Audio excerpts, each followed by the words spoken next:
English వాడి చదువు చదువుకుని అదే నిజం అనుకుని అచ్చంగా గొర్రెలయ్యారు.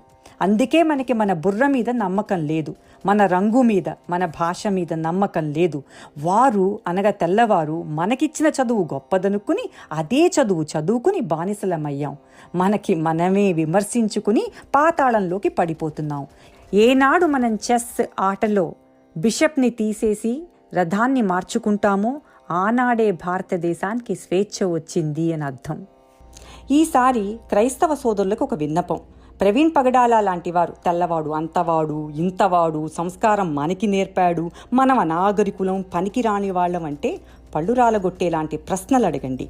ప్రవీణ్ తాత ఎంత ప్రేమతో ధైర్యంతో వాళ్ళ నాన్నగారిని పెంచారో, అతను గనక హిందూ అయితే ఇతని అవమానానికి ఎంత కుంగిపోయి ఉంటాడో ఆలోచించండి. మీరు తినే అన్నం ఈ భూమి ఇచ్చింది, రైతు ఇచ్చాడు. ఆ విత్తనాలు ఎన్ని హిందువుల దేవాలయాల్లో భద్రపరచబడి